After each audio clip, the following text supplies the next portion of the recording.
खाटू श्याम जी, जिनके नाम मात्र से ही सारे कष्ट दूर हो जाते हैं, जिनके एक नहीं अनेक नाम हैं, जैसे श्याम बाबा, नीले घोड़े वाला, लखदातार, हारे का सहारा, शीश का दानी, मोरवी नंदन, खाटू वाला श्याम, खाटू नरेश, श्याम धनी, ऐसे कई नामों से जाने जाते हैं। पर इनके ये नाम क्यों रखे गए? इनका असली नाम क्या है? कौन है बाबा खाटू श्याम? आइए जानते हैं क्या है बाबा खाटू श्याम की कहानी। स्वागत है आपका डिवाइन वर्ल्ड में।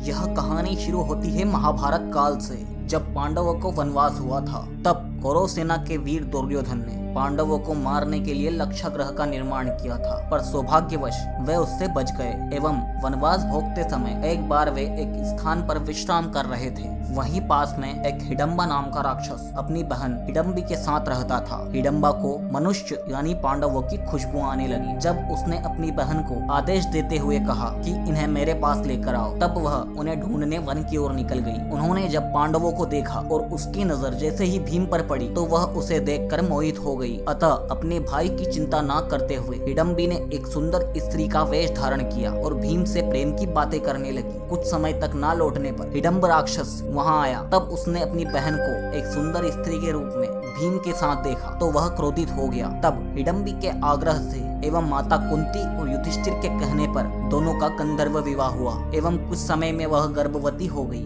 और उन्होंने एक बलशाली पुत्र को जन्म दिया जिसका नाम घटोत्कच था। उसके पश्चात हिडम्बी ने कहा कि अब मेरा भीम के साथ रहने का समय पूर्ण हो गया है, अतः मैं उनसे मिलने पुनः आऊंगी। ऐसा कहकर वह वहां से चली गई और घटोत्कच भी सबको प्रणाम कर उनका आशीर्वाद लेकर उत्तर दिशा की ओर चला जाता है। कुछ समय बीत जाने के बाद श्री कृष्ण के आदेश से घटोत्कच का विवाह मूर नामक दैत्य की सुंदर पुत्री मोरवी के साथ हो जाता है। तब इन दोनों से एक पुत्र का जन्म होता है जो महातपस्वी और बुद्धिमान होता है, जिसका नाम उसके सुंदर बालों के कारण बार्बरिक रखा जाता है। बाल्यकाल से ही वे बहुत वीर और महान योद्धा थे। उन्होंने युद्ध कला अपनी माँ तथा श्री कृष्ण से सीखी थी। नौ दुर्गा की घोर तपस्या करके उन्हें प्रसन्न किया और देवी दुर्गा ने बार्बरिक की तपस्या से प्रसन्न होकर आशीर्वाद देते हुए 3 अमोघ बाण दिए, जिससे वह तीनों लोकों में सर्वशक्तिशाली बन गया। इस प्रकार 3 बाणधारी के नाम से भी बार्बरिक प्रसिद्ध हुआ। अग्निदेव ने उनकी तप साधना से प्रसन्न होकर उन्हें धनुष प्रदान किया, जो उन्हें तीनों लोकों में विजय बनाने में समर्थ था।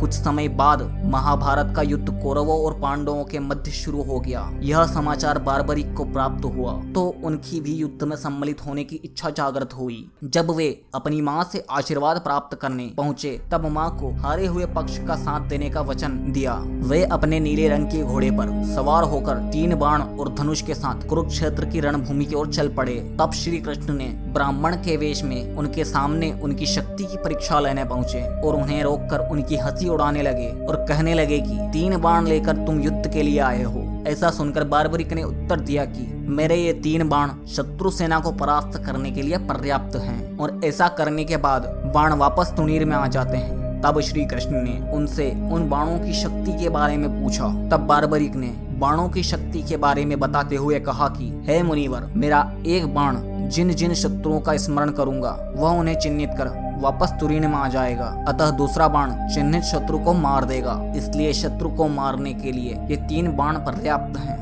फिर श्री कृष्ण ने बोला कि मैं मुंह बोली बातों पर विश्वास नहीं करता। भगवान श्री कृष्ण ने उन्हें चुनौती दी कि इस वृक्ष के सभी पत्तों को भेद कर दिखलाओ। वे दोनों पीपल के वृक्ष के समक्ष चले गए। बार्बरिक ने चुनौती को स्वीकार किया और अपने तुनीर से एक बाण निकाला और ईश्वर का स्मरण कर बाण पेड़ के पत्तों की ओर चलाया। बाण ने क्षण भर में ही पेड़ के सभी पत्तों को भेद दिया और श्री कृष्ण के पैर के इर्द गिर्द घूमने लगा, क्योंकि एक पत्ता श्री कृष्ण ने अपने पैरों के नीचे दबा लिया था। तब बार्बरिक ने कहा कि आप अपना पैर हटा लीजिए, अन्यथा ये बाण आपके पैर को भी भेद देगा। तत्पश्चात श्री कृष्ण ने बालक बार्बरिक से पूछा कि वह युद्ध में किस पक्ष की ओर से सम्मिलित होगा। बार्बरिक ने अपनी माँ के वचन को दोहराया और कहा, युद्ध में जो पक्ष निर्बल और हार रहा होगा मैं उसी का साथ दूंगा। यह बात सुनकर श्री कृष्ण चिंतित हो गए, क्योंकि श्री कृष्ण जानते थे कि युद्ध में हार तो कौरवों की निश्चित है और इस कारण अगर बार्बरिक ने उनका साथ दिया तो परिणाम गलत पक्ष की ओर चला जाएगा। तब श्री कृष्ण ने महाभारत युद्ध का सार बार्बरिक को बताया और श्री कृष्ण ने वीर बार्बरिक से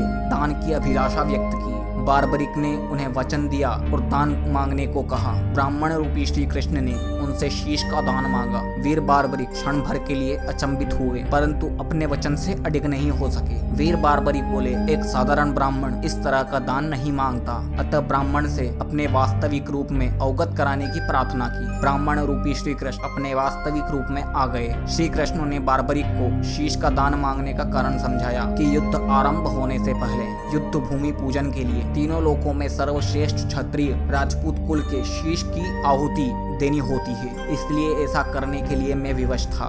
बारबरिक ने उनसे प्रार्थना की कि मैं अंत तक युद्ध देखना चाहता हूँ। श्री कृष्ण ने उनकी यह प्रार्थना स्वीकार कर ली। श्री कृष्ण इस बलिदान से प्रसन्न होकर बारबरिक को युद्ध में सर्वश्रेष्ठ वीर की उपाधि से अलंकृत किया। उनके शीश को युद्ध भूमि के समीप एक पहाड़ी पर सुशोभित कर दिया, जहाँ से बारबरिक संपूर्ण युद्ध को देख रहे थे। फाल्गुन माह की द्वादशी को उन्होंने अपने शीश का दान दिया था। इस प्रकार वे शीश के दानी कहलाए। महाभारत की युद्ध की समाप्ति पर ही पांडवों में आपसी विवाद होने लगे कि युद्ध में विजय का श्रेय किसको जाता है। तब श्री कृष्ण ने उनसे कहा कि बारबरिक का शीश संपूर्ण युद्ध का साक्षी है, अतः इससे बेहतर निर्णायक भला कौन हो सकता है। सभी इस बात से सहमत हो गए और पहाड़ी की ओर चल पड़े। वहां पहुंचकर बारबरिक के शीश ने उत्तर दिया कि श्री कृष्ण ही युद्ध में विजय प्राप्त कराने में सबसे महत्वपूर्ण पात्र हैं। उनकी शिक्षा, उपस्थिति, युद्ध नीति ही निर्णायक थी। उन्हें युद्ध भूमि में सिर्फ उनका सुदर्शन चक्र घूमता हुआ दिखाई दे रहा था, जो शत्रु सेना को काट रहा था। श्री कृष्ण वीर बारबरिक के महान बलिदान से काफी प्रसन्न हुए और वरदान दिया कि कलयुग में तुम श्याम के नाम से जाने जाओगे, क्योंकि उस युग में हारे हुए का साथ देने वाला ही श्याम नाम धारण करने का समर्थ रखता है। उनका शीश खाटू नगर वर्तमान में राजस्थान राज्य के सीकर जिले में दफनाया गया, इसलिए उन्हें खाटू श्याम बाबा कहा जाता है। अब प्रश्न ये उठता है कि खाटू नगर, जो कि वर्तमान में राजस्थान शहर का सीकर जिला है, यहाँ मंदिर स्वतः ही तो नहीं बना होगा, तो यह मंदिर यहाँ बना कैसे? लोगों को कैसे पता चला कि बारबरिक यानी खाटू श्याम का शीश यहाँ स्थित है? इसके पीछे भी बहुत सुंदर कहानी है। यह कहानी कलयुग के प्रारंभ काल की है, जब एक चरवाहा अपनी गाय को चराने ले जाता था। एक गाय उस स्थान जहाँ बारबरिक यानी खाटू श्याम जी का सिर था, वहाँ आकर रोज अपने थनों से दुग्ध की धारा स्वतः ही बहा रही थी। तब ग्वाला यह देखकर चिंतित हो गया और यह बात अपने मालिक को बताई। मालिक ने एक दिन जाकर यह नजारा देखा और सोचा कि जमीन में ऐसा क्या है जिससे यह गाय दूध पिला रही है। उसने वहाँ खुदाई करवाई। खुदाई के बाद वहाँ शीश प्रकट हुआ, जिसे कुछ दिन के लिए एक ब्राह्मण को सौंप दिया गया। एक बार खाटू नगर के राजा के स्वप्न में मंदिर निर्माण के लिए और वह शीश उस मंदिर में सुशोभित करने के लिए प्रेरित किया गया। तब उस राजा के द्वारा उस स्थान पर मंदिर का निर्माण कराया गया और कार्तिक माह की एकादशी को मंदिर में शीश सुशोभित कराया गया, जिसे बाबा श्याम के जन्मदिन के रूप में मनाया जाता है। मूल मंदिर 1027 ईस्वी में रूप सिंह चौहान और उनकी पत्नी नर्मदा कंवर द्वारा बनाया गया था। मारवाड़ के शासक ठाकुर के दीवान अभय सिंह ने ठाकुर के निर्देश पर 1820 ईस्वी में मंदिर का जीर्णोद्धार कराया। मंदिर ने इस समय अपना वर्तमान आकार ले लिया और मूर्ति गर्भगृह में प्रतिस्थापित कर दी गई। इस तरह बारबरिक बाबा श्याम के नाम से प्रसिद्ध हुए। ऐसी ही रोचक जानकारी हम आप तक लाते रहेंगे। जुड़े रहिए हमारे चैनल डिवाइन वर्ल्ड से। धन्यवाद।